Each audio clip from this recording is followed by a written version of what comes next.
রাগ এটা অন্তরের বদ স্বভাবগুলোর মধ্য থেকে একটা। রাগ নিয়ন্ত্রণের বাইরে থাকা, এটা কি প্রশংসার বিষয় না দোষের বিষয়? কিন্তু শয়তান আমাদের এই দোষের বিষয়টাকে আমাদের কাছে গুণের বিষয়ে পরিণত করেছে এবং এমনভাবে উপস্থাপন করে আমরা নিজেকে অনেক কিছু মনে করি, কারণ আমি খুব রাগী। অনেক লোক আছে দেখবেন বলে যে ভাই আমি কোনো উল্টাপাল্টা দেখলে আমার মাথা ঠিক থাকে না, আমার মাথায় আগুন ধরে যায়। ভাই আছে না এরকম লোক? ওনার মাথায় আগুন ধরে যায়। মাথায় আগুন ধরাটা কি ভালো কিছু? এটা তো ভালো কিছু হতে পারে না। কিন্তু উনি এমনভাবে বলে যে উনি বিশাল একজন গুণী মানুষ, উনি কোনো উল্টাপাল্টা দেখতে পারেন না, অথচ তিনি নিজে অনেক উল্টাপাল্টা, অনেক অপরাধ, অনেক গুনাহের কাজ করেন ঠান্ডা মাথায়। শুধু আরেকজনটা দেখলে মেজাজটা গরম হয়ে যায়। আছে না এই রোগের রোগী? ভাইরা আমার, নিয়ন্ত্রণহীন রোগ, নিয়ন্ত্রণহীন রাগ, ক্রোধ, এটা চারিত্রিক দুঃস্বভাবগুলোর মধ্য থেকে একটা। এই ভেতরটাকে যদি আপনি পরিচ্ছন্ন না করেন, শুধু বাহির সাজালে আপনি আল্লাহর কাছে প্রিয় মানুষ হতে পারবেন না। আল্লাহ তাআলা কোরআনে বলেছেন ওয়াযারু যাহিরাল ইসমি ওয়া বাতিনা, বাহ্যিক গুনাহ যেগুলো দেখা যায় এগুলো পরিহার করো, আর কিছু আছে ভেতরের গুনাহ দেখা যায় না, অন্তরে হয়, মনে মনে হয়, সেগুলোও পরিহার করো। এই উভয়টি পরিহার করার মাধ্যমে আপনি আল্লাহর প্রিয় বান্দা হতে পারবেন। আর এই অন্তর দ্বারা যে সমস্ত গুনাহগুলো মানুষ করে, এর মধ্যে তো একটা হলো যে নিয়ন্ত্রণহীন ক্রোধ। এই ক্রোধের প্রকাশ মানুষের চেহারা অঙ্গভঙ্গিতে বিভিন্নভাবে ফুটে। এই ক্রোধ আল্লাহ তাআলা এই প্রসঙ্গে কোরআনে কারীমে বলেছেন ওয়াল কাযিমিনাল গায়জ। মুত্তাকি এবং ভালো মানুষ, ইমানদারদের, নেককারদের প্রশংসা করে আল্লাহ বলেছেন তাদের একটা বৈশিষ্ট্য হলো তারা রাগকে ধরে রাখতে পারে। রাগ ধরে রাখতে পারা এটা মুত্তাকি মানুষের বৈশিষ্ট্য। আর রাগ আসার পর চান্দি গরম হয়ে হুটহাট মুখ দিয়ে কিছু বলে ফেললেন, কোনো একটা ঘটায় ফেললেন, এরপর আপনার মনে হলেন যে আপনি বীর বাহাদুর, আপনি হলেন সবচাইতে ভীরু, আপনি হলেন সবচাইতে খারাপ মানুষগুলোর মধ্যে থেকে একটা, কারণ আপনি রাগকে নিয়ন্ত্রণ করতে পারেন না। একবার নবী করিম সাল্লাল্লাহু আলাইহি সাল্লাম কোনো এক জায়গা দিয়ে যাচ্ছেন, সাহাবীরা সাথে ছিলেন, সেখানে কুস্তি অথবা আপনার বক্সিং টাইপ কোনো খেলা চলছে।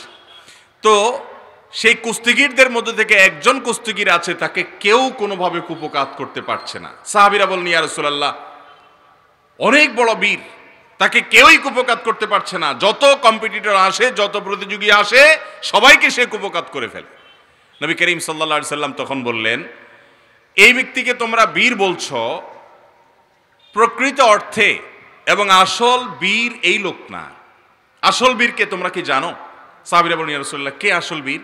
নবী সাল্লাল্লাহু আলাইহি সাল্লাম বলেছেন যে লাইসা শাদীদু বিসসুরআহ, মানুষকে কুপকাত করে ফেলতে পারা, বড় কুস্তিগীর হওয়া, এটা আসল বীরত্ব না।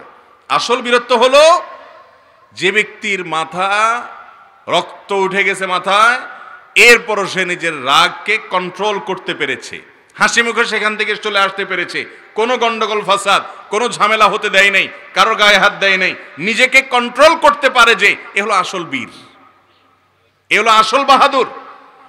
আর যদি রাগ আসলে আপনি ছেড়ে দেন, তাহলে আপনি ডায়রিয়ার রোগীর মতো ডাইরেক্ট হয়ে গেছেন। আছে না এরকম ডাইরেক্ট রোগী অনেক? মেজাজ গরম হয়ে গেছে, মুখ দিয়ে বলে ফেলছে, মেজাজ গরম হয়ে গেছে, ধুম করে দিছে বাড়ি, মেজাজ গরম হয়ে গেছে, দিছে বক্সিং, দিছে একটা গালি। এটাকে বলা হয় ডায়রিয়ার রোগীর মতো ডাইরেক্ট। এই লাইন ডাইরেক্ট হওয়া মানুষের সংখ্যা আমাদের সমাজে কম না বেশি? অতএব যদি রাগকে নিয়ন্ত্রণ করতে পারেন আপনি, রাগ থাকা দোষের কিছু নয়, রাগকে নিয়ন্ত্রণ করতে না পারাটা হলো দোষের বিষয়। জায়গা মতো রাগ প্রয়োগ করতে হবে, পরিমাণ মতো, যেখানে যতটুকু দেওয়া যায় সেখানে ততটুকু, অজাগায় এবং পরিমিত না করে যেমনি সেমনে নিয়ন্ত্রণহীনভাবে রাগ ছেড়ে দেওয়া, এটা অনেক বড় একটা দোষের বিষয়। ভাইরা আমার, কোরআনে কারিমে আল্লাহ তাআলা যেমন বদমেজাজ কন্ট্রোল করতে বলেছেন, একজন সাহাবী বলছেন ইয়া রাসূলুল্লাহ, আমাকে একটু উপদেশ দেন। নবী করিম সাল্লাল্লাহু আলাইহি সাল্লাম যেহেতু তাঁরই সাহাবী, বুঝতে পারছেন যে লোকটার মধ্যে হয়তো রাগ বেশি আছে, তিনি বলেছেন লা তাগদাব, রাগ করবা না। উনি বললেন ইয়া রাসূলুল্লাহ, বুঝলাম, এটা আরেকটা করেন। নবী সাল্লাল্লাহু আলাইহি সাল্লাম আবারও বললেন লা তাগদাব, রাগ করবা না। লোকটা বলল ইয়া রাসূলুল্লাহ, এটা তো বুঝলাম, আপনি আমাকে আরেকটা উপদেশ করেন। তৃতীয়বারও তিনি বললেন লা তাগদাব, তুমি রাগ করো না, রাগকে নিয়ন্ত্রণ করো। বর্ণনা নবী করিম সাল্লাল্লাহু আলাইহি সাল্লাম থেকে আরো আসছে লা তাগদাব ওয়ালাকাল জান্নাহ, রাগ করো না, জান্নাত তোমার।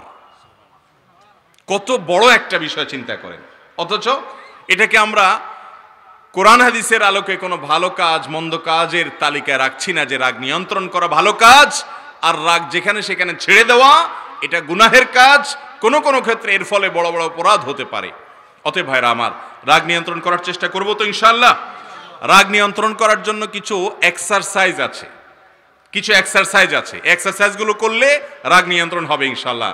নাম্বার 1, আউযু বিল্লাহি মিনাশ শাইতানির রাজিম পড়বেন, এটাতে রাগ নিয়ন্ত্রণ হবে। নবী করিম সাল্লাল্লাহু আলাইহি সাল্লাম এক ব্যক্তিকে দেখেছেন যে চড়া মেজাজ হয়ে গেছে, তার মারাত্মক রাগ উঠে গেছে। নবী সাল্লাল্লাহু আলাইহি সাল্লাম ওই লোককে দেখে আরেকজনকে শুনিয়ে তাকে শুনিয়ে আরেকজনকে বলছেন, আমি একটা বাক্য জানি যেটা এই লোকটা বললে এখনই তার রাগ এর যে মিটার আছে টপে আছে, এই মিটারটা গিয়ারটা একদম নিচে নেমে যাবে। সেই বাক্যটা হলো আউযু বিল্লাহি মিনাশ শাইতানির রাজিম। দেখেন নবী করিম সাল্লাল্লাহু আলাইহি সাল্লামের ট্রিটমেন্টের সমাজ সংশোধন করার পদ্ধতি দেখেন।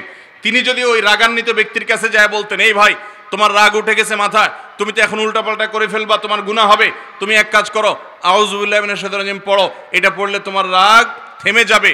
এটা যদি ওই লোককে নবী করিম সাল্লাল্লাহু আলাইহি সাল্লাম ওই টাইমে গিয়ে বলতেন, রাগের মাথায় সে যদি নবীজির সামনেও বেয়াদবি করে বলতো রাখেন আপনি, তাহলে সাথে সাথে সে বেঈমান হয়ে যাওয়ার আশঙ্কা ছিল কি ছিল না? এই জন্য নবী করিম সাল্লাল্লাহু আলাইহি সাল্লাম তার সঙ্গে কোনো কথা বলেন নাই। তার কানে যেন আওয়াজ যায়, তাকে শুনিয়ে কেমন যেন তিনি অন্যজনের সাথে কথা বলছেন সেইভাবে কথা বলেছেন, তাতে তার কাজও হয়ে গেছে এবং কোনো প্রকার অসুবিধাও হয় নাই। এটা হলো সমাজ এবং ব্যক্তিকে সংশোধন করার নবী করিম সাল্লাল্লাহু আলাইহি সাল্লামের কৌশল এবং পদ্ধতি। আজকাল কয়জন আমরা এভাবে খেয়াল করি? ভাইরা আমার, আল্লাহ কোরআনে বলেছেন, ইম্মা ইয়ানজাগান্নাকা মিনাশ শাইতানি নাজগুন ফাস্তাইজ বিল্লাহি মিনাশ শাইতানির রাজিম। মানুষের মধ্যে রাগ এটা শয়তান সৃষ্টি করে, যাতে করে নিয়ন্ত্রণহীন রাগ না করি, সেজন্য আল্লাহর কাছে শয়তান থেকে পানা চাওয়া হলো 1 নম্বরের আমল। মাথা খুব গরম হয়ে গেছে, একটু কষ্ট করে আউযু বিল্লাহি মিনাশ শাইতানির রাজিম পড়তে থাকেন, দেখবেন রাগ কমে গেছে। বাচ্চারা যদি বদমেজাজি হয়, আজকাল দেখবেন অনেক বাপ মা বাচ্চার তারিফ করে, বলে যে আমার ছেলেটা অনেক রাগী, চুন থেকে নুন খসলে ভাঙচুর শুরু করে দেয়। বাপ মা এটা নিয়ে খুব প্রাউড ফিল করে, মনে হয় যে উনি খুব খুশি যে ওনার বাচ্চা অনেক রাগী, মানে হলো অনেক ব্রেনি মেধাবী হবে মনে হয়। আসলে তো বাচ্চা রাগী না, ওটা তো রোগী। গেমস ইত্যাদি দেখতে কার্টুন ইত্যাদি দেখতে এমন ক্রেজি হয়েছে।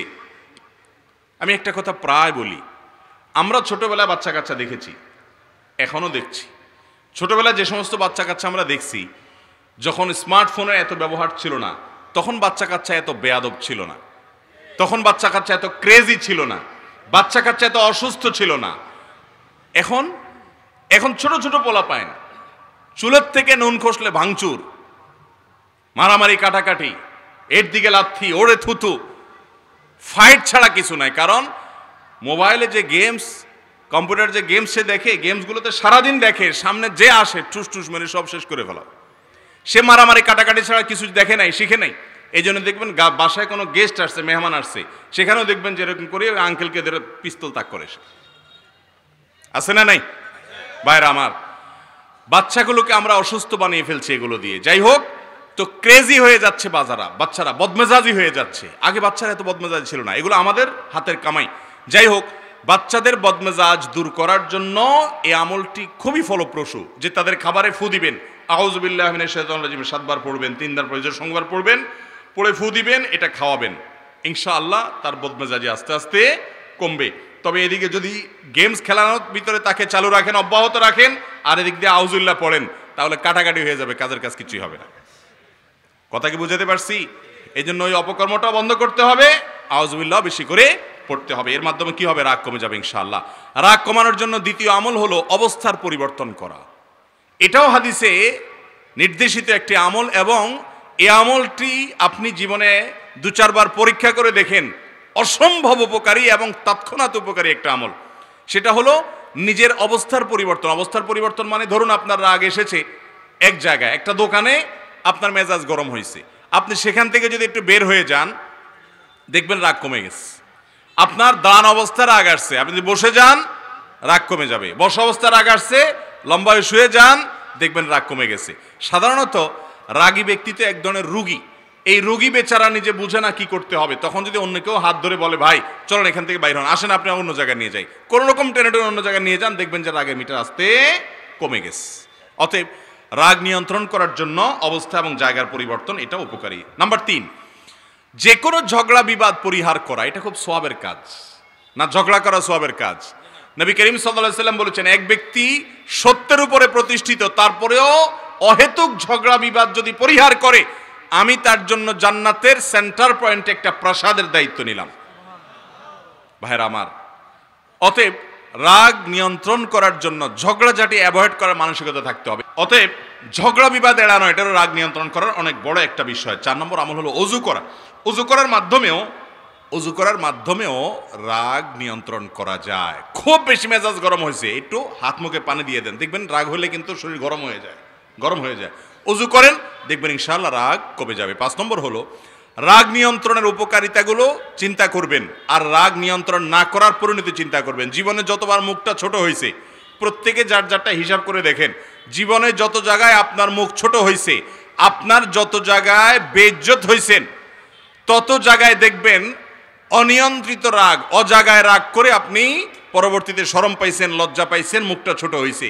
একটা কথা আছে না বাংলায়, রেগে গেলেন তো জিতে গেলেন না হেরে গেলেন? রাগ করে মানুষ জিতে না হারে? অতএব ভাইরা আমার, এই বিষয়গুলোকে মাথায় রেখে প্রয়োজনে বেশি বদমেজাজ হয় তো বাসা বাড়িতে আপনার রুমে এগুলো লিখে টাঙায় রাখবেন পয়েন্টগুলো। রাগ নিয়ন্ত্রণের উপকারিতা, রাগ নিয়ন্ত্রণের উপায় অফিসে আপনার ডেস্কের সামনে রেখে দিবেন। যদি খুব বেশি তেড়া কিসিমের মানুষ হন, আপনি বদমেজাজের মানুষ হন, বারবার দেখতে আপনার ব্রেইনে একটা সেট আপ হবে যে না, আমার রাগকে নিয়ন্ত্রণ করতে হবে। আল্লাহ তাআলা আমাদের সবাইকে বেঁচে থাকার তৌফিক দান করুন।